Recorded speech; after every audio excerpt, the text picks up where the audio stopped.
name is Ryan Heuser. I'm the founder and CEO of Athletic Recon, and you're watching Behind the Brand. Behind the Brand features the people who are making things happen. Get the insight to grow your biz from experts who've done it. Get behind the brand. Hi, I'm Bryan Elliott. Welcome to another edition of Behind the Brand. Today I'm here with founder and CEO of Athletic Recon, Ryan Heuser. Ryan, welcome to the show. Glad to be here. Ryan, I always ask my guests, how'd you get this job? How much time do we have? Let's do it. Bring it on. There was this coffee truck every day at 10 a.m. and I'm working for Massimo, and Moss himself would go to this coffee truck, and I knew I needed him to notice me. And I always used to wear my Stussy caps to work at Massimo, which was probably pretty sacrilegious. And so one guy said to me in line one day, he goes, "Are you crazy? If Moss sees you with that cap, he's going to rip it off your head and stomp on it." He goes, "He'll probably give you one of his hats, but he's not going to be happy." You know, the part of me wanted to see what his real response was going to be there. Yeah. At any rate, I left the cap on and never had an issue there. So one day, Moss plucked me out of the lineup and said, "You know, who is that kid? Bring him over here." And got to meet him. He was a great guy, and he asked me point blank, "What do you want to do? You work for me, but what do you really want to do? I know you're in the warehouse. I know you have a degree." And I said, "Well, I want to be in your marketing department, or I want to design, or both." And he kind of tucked it away. And about a month later, I got tapped to move from my job in inventory control into a position in the marketing department, which was just a dream. That's awesome. So Massimo's at its peak at that point. I mean, they're blowing up. Things are going great. This was your dream job. Yes. I mean, I'm 21 years old. Yeah. I am now on the inner workings in a hugely successful fashion empire. Yeah. What was that lifestyle like? I mean, New York Fashion Week, flying over in a private jet, Four Seasons, supermodels, champagne, P. Diddy, everything you thought, it was going down. Yeah. We checked into the hotel once, and David Lee Roth was in front of us in line. And he's like, "Hey, you guys want to party with us tonight?" We're like, "Yeah, okay, it's David Lee Roth," you know. And those were pinch me kind of moments. Yeah. And almost too much too soon for a 21-year-old kid to have that kind of access and that kind of exposure to what life could be like. Then the reality is, you know, you go back to your crappy mold-infested apartment that was dim lit, you know, you're still making nothing. And it's so this sort of weird paradox of like, okay, I've been to the mountaintop through someone else, and how do I get there? Yeah. I want that, which maybe is a driver, you know, in a very subconscious kind of way. What do you think Massimo did right, and what do you think he got wrong? Sort of now hindsight, looking back. Well, I think he did a lot right. I think he's, you know, he's probably one of the smartest guys ever met in this industry. He's a guy that really understands. He can go on into a board meeting or speak with lawyers and pick apart a fine point in a contract. He can then walk into a different room and pick apart a design board. Traditional CEOs don't possess the ability to have both sides of their brain firing like that. Yeah. So I think he's very special and very gifted, that he's very style-minded and astute. He's also very analytical and very bright and very sharp. I think maybe sometimes that was a detriment to him in terms of just not being able to ever shut that off and relax. But in essence, that's also what drove him to such incredible heights. Yeah. What do you think he got wrong? It's okay. It's many years later. We can talk about this now, can't we? Well, enough time has passed. He and I are still buddies, so. Well, it has no, and so you know the reason I ask this really, and you know, there is such a stigma attached to failure and mistakes, and you know when I say what went wrong, but the reason I ask that is because people who watch the show, they are small business owners, they're designers, they're entrepreneurs, they want to figure this stuff out. That's why they watch this show. This show is about, you know, insight to grow your business from the experts who've done it. Yeah. And certainly, you know, you've been there, done that. Massimo's been there, done that. And you were on his team in the inner circle. So you have this perspective, right? And it's okay to talk about that because that's ancient history now. It has nothing to do with, you know, that he's a good guy, not good guy. We all know he's a great guy, but talk about that just for the viewers so they learn something. I think he walked too quickly away from what his core competencies were as a brand. Meaning, case in point, Massimo was famous for the 3-panel volleyball short. Yeah. The neon sensation. Massimo on the back. With his name scribbled on the back. Yeah, it was awesome. It was a brilliant move. it was his hero product. There was nothing like that. Any imitators were automatically like, oh, you're just trying to be Massimo. So that was his strength. And then from there was graphic programs, and he was very good at a lot of different things. Where I think, as an insider, maybe he got a little, maybe a little overzealous, was wanting to be a fashion mogul when you're rooted in sand, when you're rooted in sport.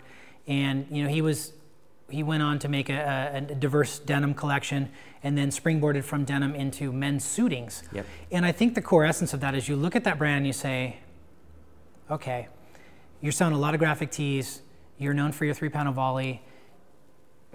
Is men's suitings a direct parallel? Is there enough credibility there to make that kind of leap? Yeah. Now, if he was sitting here, would he debate that with me? Probably, and he would probably school me because he's that smart. My point of view is that I think because he did so much correctly and had so much success also, that sometimes we think, oh, well, I was successful at this, I know I'm going to be able to transition into this. When in fact, that's maybe not the case. I think a lot of people watching could get a lot out of what you just said. There's a lot of fallacies in business, in marketing, in life in general. And one of them is, oh, you failed before, that means you're probably going to fail the next time. Not true.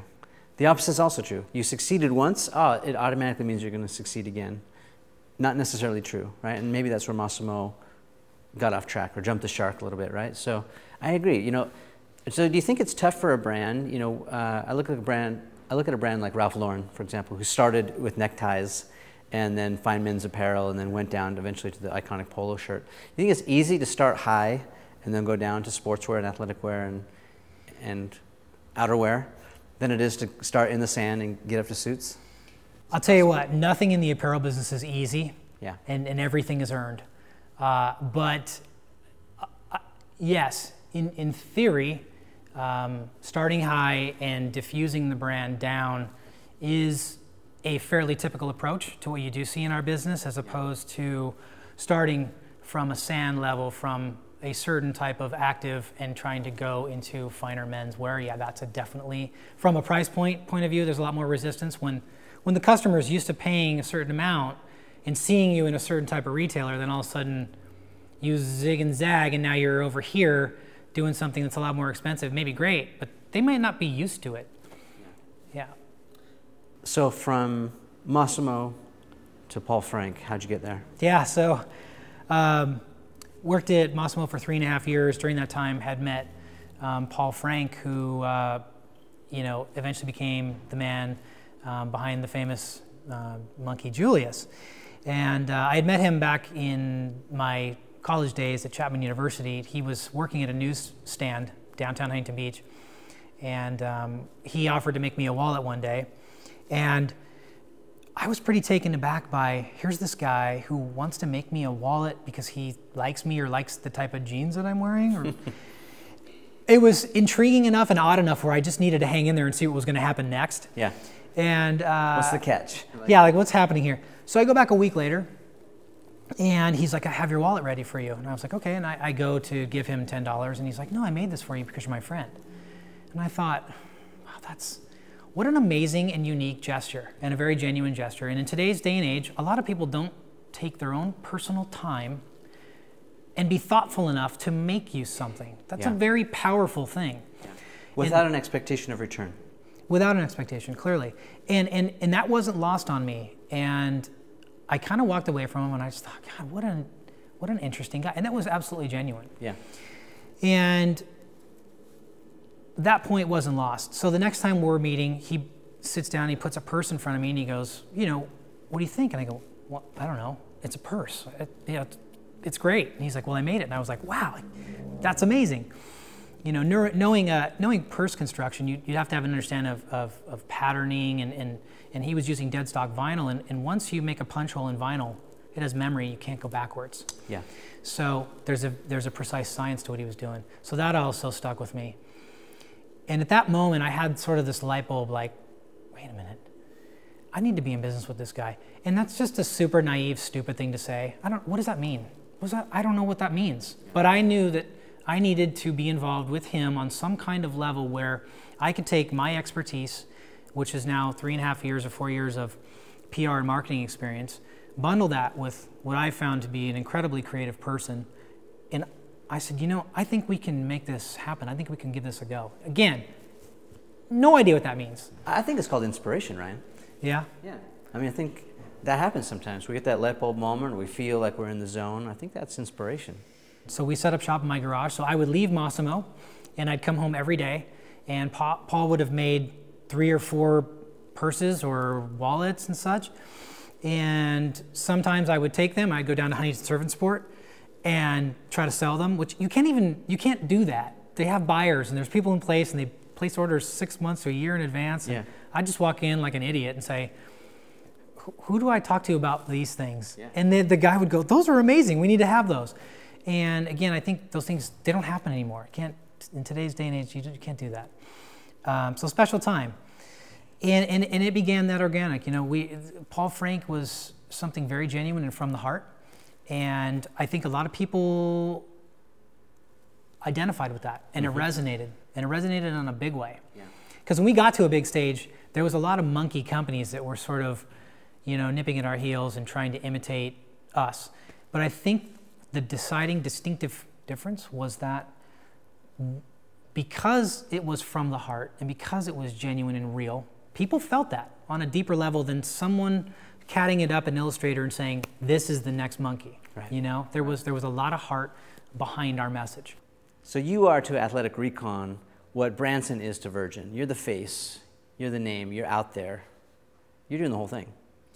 I have been to the mountaintop, and I am now at the bottom with all new gear ready to do it again, yes. So a lot of people ask me why I just didn't take my ball and go home. I don't know. I think in my DNA, I've got this, you know, side of me that just loves the challenge, loves the grind, and loves the fight. Yeah. I approach our business at Athletic Recon with an athlete's tenacity. I want to win. You're competitive. I am highly competitive. I don't like to lose. And you're an athlete. I'm an athlete, yeah. Talk to us about the kinds of things that you do. You run triathlons. Athletically, athletics has always been instilled in me. I mean, I remember when I was a little kid, my dad would get up and run, and I'd be on my Schwinn Cruiser next to him. And those are really fun moments that I look back and say, wow, that was really cool. And those are really formative moments now that I think about where I am today. And back in, you know, the mid-'70s when I grew up, like, you could go to the gym with your dad and sit next to him and no one ever said anything. Obviously, you can't do that anymore. So I have vivid memories of being next to him while he was on machines and doing things. And it's never anything he said, it's things that he did that stuck with me. And so now, yeah, if you fast forward to today, I've always been someone that's lived a very healthy lifestyle. I've always taken care of myself, and someone who certainly is challenged not only in a professional sense, but in how far can I push my body? So you walk the walk, you talk the talk. I mean, you're out there. This is almost kind of like a for us, by us kind of thing. Like, this was born of people who do this. Talk to us about what the brand is about. What does it stand for? What's your mission? Well, at Athletic Recon, again, it's going back to the Paul Frank thing. It comes from a very genuine place. Everyone that works here works out.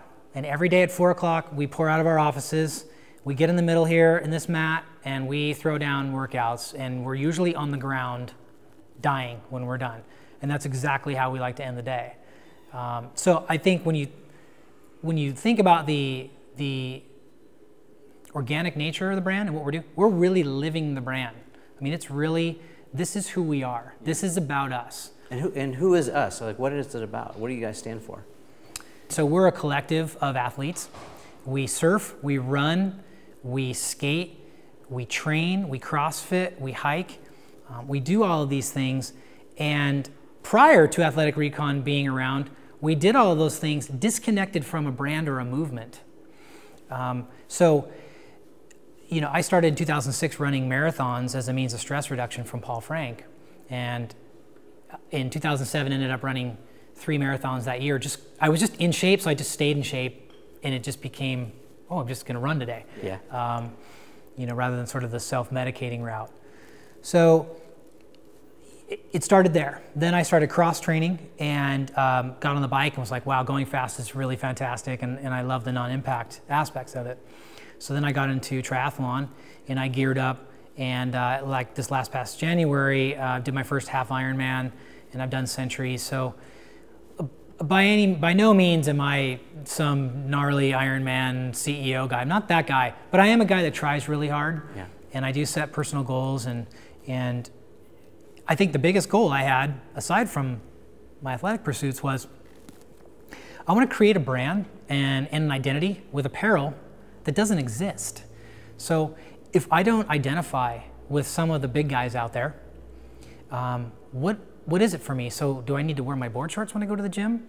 Or there's this sort of no man's land of you either identify with the big players, or you wear your board shorts, or you're back in your college sweats. Yeah. So And what is it? God, that's a disservice to guys who care, you know? Care about what? Well, we all are wrapped up in our identities in terms of associating, for instance, whether we're an Apple or we're a Galaxy, or whether we're Levi's or sort of the newest thing. So why wouldn't we have the same affinity when we're talking about athletic apparel? I don't know a lot of people that talk about the big brands, who will remain nameless, with true affinity. Maybe in footwear, yes. People care about their sneaks. I care about my sneaks. But when it comes to apparel, that conversation's not had.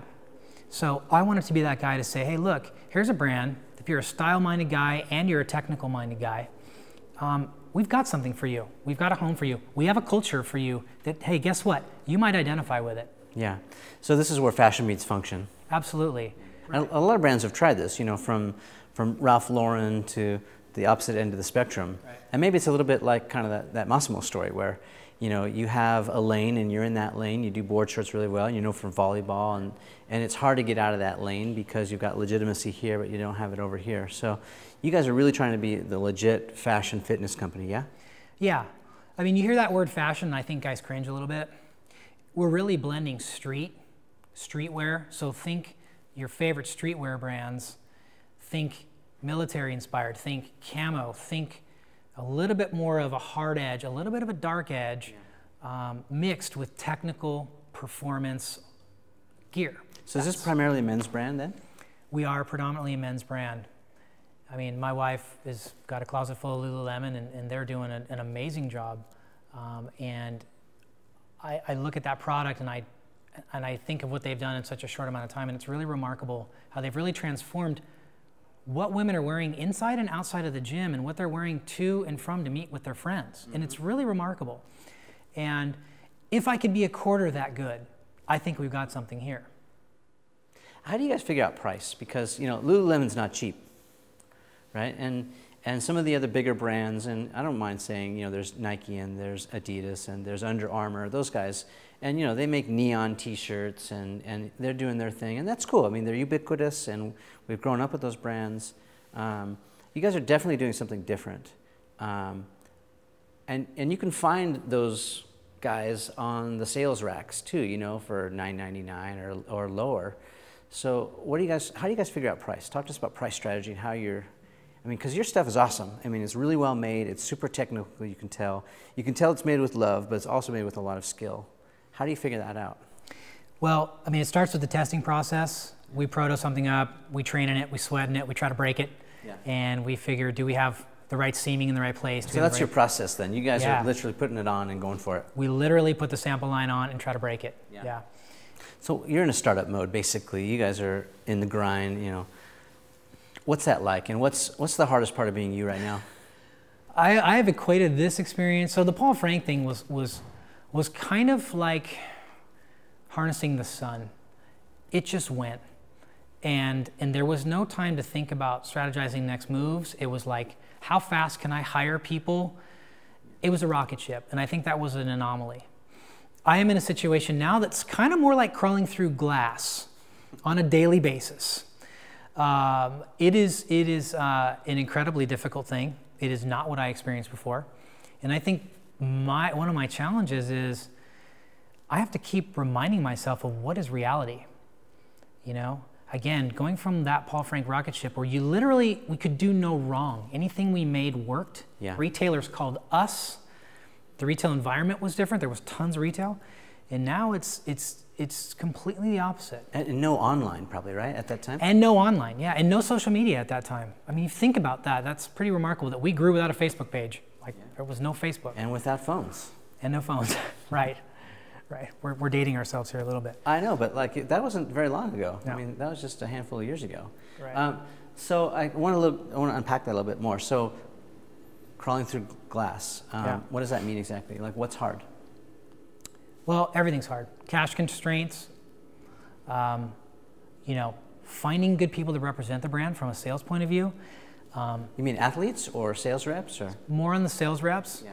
This is a new concept. This is a new idea that we're introducing. And as I mentioned, I think the retailers are starting to be receptive to this, but you're basically going out account by account, person by person, literally, and educating them about, hey, there's this new way of thinking about your athletic quiver, you know? Yeah, this is different. No, it really is different. Right, yeah, you're that guy. Yeah. So I think there's elements of that. I think, it's me getting used to the slow burn of, okay, I knew what our growth leaps were at Paul Frank, and that's all I have to compare it to. And I look at, you know, how we're growing here, and we're growing season after season, year after year. It's just still not the same trajectory, and I just have to put myself in check on that. So it's about patience. Yeah, it's a lot of patience, and again, you know, having a lot less hair, I think I'm able to handle that, and I think I can rationalize that. And but still, you know, on a daily, it's a challenging thing to know where I came from to this is different. What mistakes have you made so far? And again, this is a safe room, right? I mean, it's okay to talk about mistakes because the viewers, the audience really wants to know, you know, where did you go wrong in order to get it right, even in the start of it? Yeah. Okay, huge mistake right out of the gates. I tried to reduce my legal expenses. I had trademarked these Chevron logos, and it was to mimic the idea of this sort of let's move forward, this motion forward. And you know, the trademark firm had contacted me and said, hey, you know, do you want to do, there's this search and then there's this search. And I was not in a position to pay for the more robust search. And so they said, okay, you know, proceed with your marks. And about a year and a half into the business, I got a cease and desist from a Danish soccer company that we in fact were using a mark very similar to theirs. No idea they even existed, and in fact, the mark was strikingly similar. So much so that I just sort of bowed out and said, you know, that's not a fight that I want. And so we switched gears and came up with a new mark. So there's a lesson right there. Do your homework. Well, do your homework, but you know, I kind of knew the risk, but part of me wanted to gamble and say, no one's got that. It's a little different. We've made it different. Spending the money in the right places. We have limited resources. Where are you going to put those funds? Yeah. You can spend as much money as you want on legal. That was the case I gambled and lost. Maybe you don't have TV campaign budgets or, you know, big, you know, GQ or Esquire, Maxim spread budgets right now. What else are you doing to get the word out? How are you letting people know that you are on the map? So obviously we're very active with that in the whole social media side of things. Yeah. We have a pretty great fan base.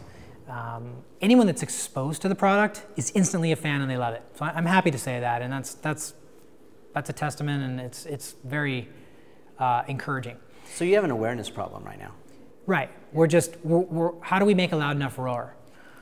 So again, I think we're doing that pretty successfully. We have a container concept where it's a refurbished old shipping container that we've fully decked out into a retail store. Oh, is this where you're going to take me and transform me? We're going to give you a Athletic Recon makeover. All right. So yeah, we flatbed that thing, literally drop it into place as it weighs thousands of pounds. Yep. We do consumer-facing events like the CrossFit Games. That's your little storefront then. It's absolutely a storefront. Yeah. It also can double as a trade show booth. So we have a lot of function and a lot of versatility with it. And it's just one of those, marketing, positioning things where people in our industry kind of go, that's a cool idea. Yeah. You know, and it's those little things that I think are the sparks that let other people know, like, hey, those guys are thinking over there. That's cool. I mean, there's nothing genius about that, but we did do it cool, and it's kind of got a vibe to it, and I think you really get a sense of who we are through that experience.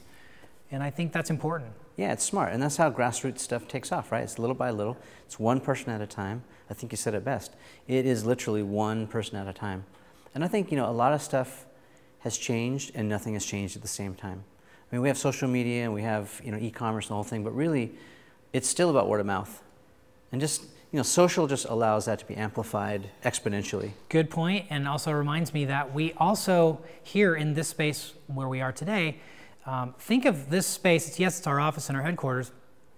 Think of it as sort of an Andy Warhol factory where, you know, instead of guys doing silk screening and creating beautiful art and, you know, doing copious amounts of drugs, we are the opposite of that. We are the purveyors of health. We have guest lectures here. We have an Olympic runner who's on our program that is going to come here and lead a run and then talk about run technique and run form and in all types of aspects of running. We're going to do a Brazilian Jiu-Jitsu class in here where we're going to roll. We're going to do yoga in here. So there are all these things. This is a live, work, utility type of space where we're inviting the community to come inside of our doors and learn something new that maybe they didn't know about or help them perform. So again, we're really out there as a brand to just say, hey, if you're moving your body and that's what gets you out of bed is getting that training session done, we want to be a brand for you. We support you. Yeah, I think that's super smart. I think what you said is you've defined content as the strategy to a T. So content as the strategy is not push. You know, ads are push. And that's fine, but generally they're designed to be a little bit interruptive, right? And the problem with ads is we're being conditioned to ignore them, whether that's the billboard or the yellow part on the right-hand side of your Google search or whatever it is. Right. We're tuning it out. You know, we're fast-forwarding commercials. Right. What you're doing is you're pulling people in. You're providing value. You're teaching, you're educating, you're entertaining, you're wrapping your arms around them, big hugs, and saying, you know, we're going this way, we want you to be part of it. Right. I think that's very smart. Right. It's more inclusive, being part of our community, Yeah. and even a bit of element of discovery. Everyone likes to think that they're on to the next thing. And I love that athlete that's out there training in our stuff might look at someone and be like, he doesn't know about Athletic Recon yet, you know? Yeah. Sort of in our community. Well, and you don't need 1 million people anymore to get stuff done. You just need the right amount of people, right? Whether it's what they say, you know, 1,000 true fans or whatever that number is that becomes the tipping point that you guys take off and begin to scale this idea. But these days you don't need big mass numbers. You don't need to be in Target, you know? So what is your plan for the future? Talk to us, you know, a little bit down the stream. What's 2 years from now look like, or 5 years from now look like? Would you do a deal with Target?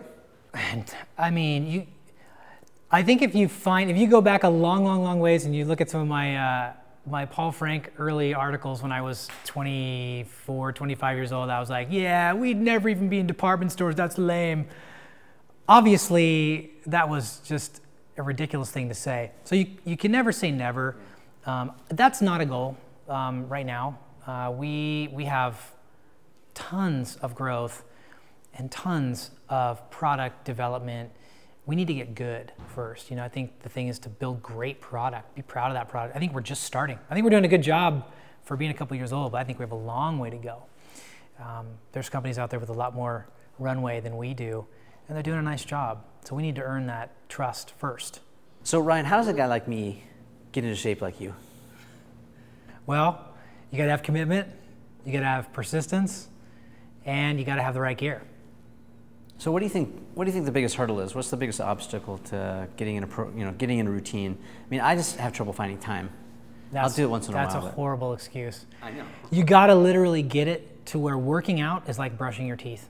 It's just part of your day. It's just something you do. And that's not that far-fetched, and it's really sort of how I choose to live.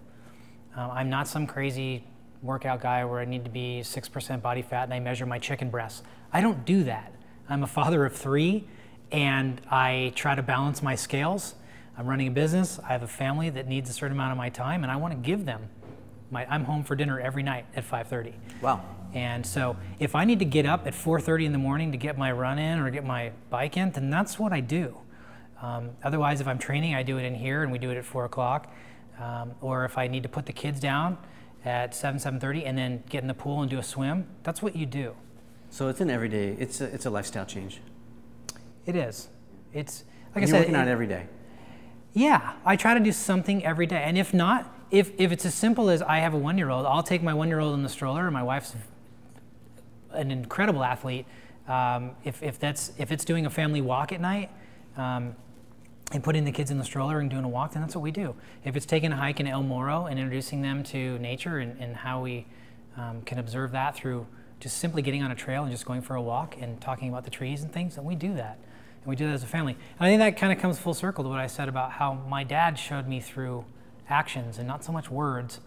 You know, we're doing that same thing with our family and starting them very young.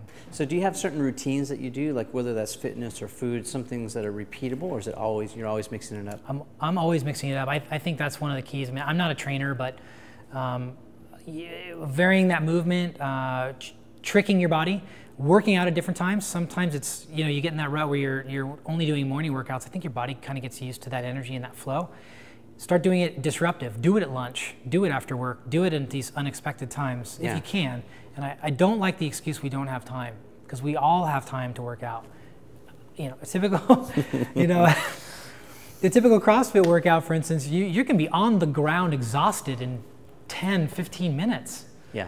And then you got to do another 25 reps of something. Well, yeah, I like to do that. And we're gonna do a little something here today, right? We're gonna put the hurt on you. Yeah. Okay. Looking forward to that. Yeah.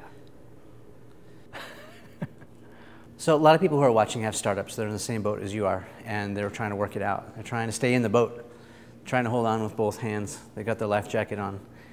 What advice would you give them? What tips would you impart? Talk to the camera and get personal for a second. I think a lot of times we get dissuaded too easy. I think pushing through your own personal boundaries, in other words, imposing things on yourself. I can't do this. I don't know what's going to happen when I get there. You have to push through those boundaries. Pushing through when people say no is big. We oftentimes, oh, that person said I can't do it. I probably can't. They're probably right. And then it becomes this sort of self-fulfilling prophecy, and it's this negative spiral down, and eventually you will fail. So I think we need to push. Again, for me, it's a beautiful thing because I can challenge myself athletically and say, I'm here. How do I get to there athletically? And I know there's going to be pain, and you have to push through that pain. And it's the same thing in business. We know there's going to be pain in business, and how do we push through that? And you know what? You dig deep, and you find a way, and you do it, and you don't say no, and you keep going. My question is, how long do you give this great idea until you give up on it? I mean, there are just times you just need to cut bait or change direction, pivot as they say. But like, how do you know when that's the right time? That's a good question. I think about that.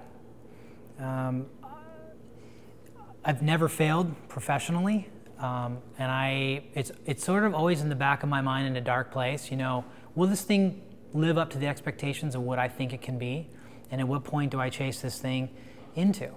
And